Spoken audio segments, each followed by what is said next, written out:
Chapter 68. Bhumika. They didn't call it a coronation, but that was exactly what it was. There was a throne room for the regent, half burned and ransacked in the mahal. Soon they would have to make use of it, but they were Ahiranyi, so they went first to the Triveni, to its plinth. There were only two of them there, thrice born upon the Hirana, but behind them were the new once-borns who had been rebels and had been Ashoks. At their backs rose the servants of the mahal. This was a portentous day, and everyone wanted to be present. Some of the servants had asked to follow their footsteps, to enter the waters, now that they had seen the change it had brought in the surviving rebels in Bhumika and Priya. But Bhumika had refused. "Not yet," she said. "The waters demand a price. Let the ones of us who must go survive it first and learn its strength, and then we'll see." They had waited a single night, and no one had sickened and died. Maybe fever would come for them and kill them, but Bhumika had hope. She carried Padma against her chest, bound to her in a sling of cloth. One of the men had tried to argue with her, saying that Hirana was no place for a child, but Bhumika had raised an eyebrow and said, "Is there anywhere safer in Ahiranya than at the side of a thrice-born?" And he had fallen silent. Priya's face was drawn, her eyes red. She had not mentioned Ashok since his death in the waters, but Bhumika knew she thought of him constantly. "Come," said Bhumika, held out a hand. "We go together." Priya took it. Once, long ago, a new elder would be initiated in fine clothes, robes of silk, their hair a loose river perfumed with oil, jewels and gold upon their throats and wrists. There would have been hymns sung and offerings made to the Yaksa. Pilgrims, risen to the Hirana, would have been given flowers and fruit and vials of deathless water, bound with ribbons of silver. This rising was performed with ramshackle reverence. They crossed the Triveni. Bhumika rose with due gravity to the zenith of the plinth.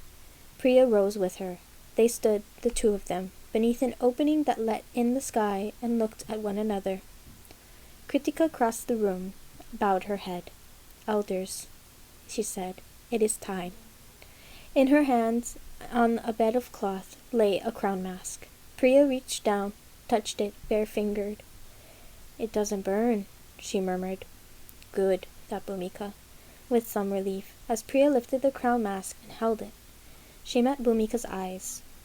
They had spoken of this before rising, spoken of how the elders had always led by one of their own, the strongest, the wisest, the oldest of them.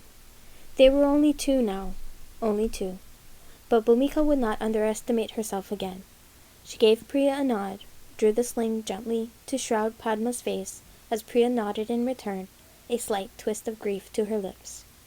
"You were always meant to rule," Priya said, and she placed the mask upon Bhumika's face. It should have burned, should have shorn away her skin, but she was thrice-born, blessed soul deep with the power of the waters, and she felt the strength of it fill her like a glowing light, bright and powerful and beautiful. They held hands with one another, and in that moment they were in the Sangam and on the Triveni at the same time. Bhumika could feel the Ahiranya gleaming inside her, every river and pool of water, every root of every tree. She could see Priya in the Sangam, and a thing not of shadow now, but of bark and leaf and winding flowers, dark as night. "Ready?" Bhumika asked. Her voice was a rasp. Yes, Priya's voice was full of determination and wonder. "I am." They breathed in, out, and felt everything.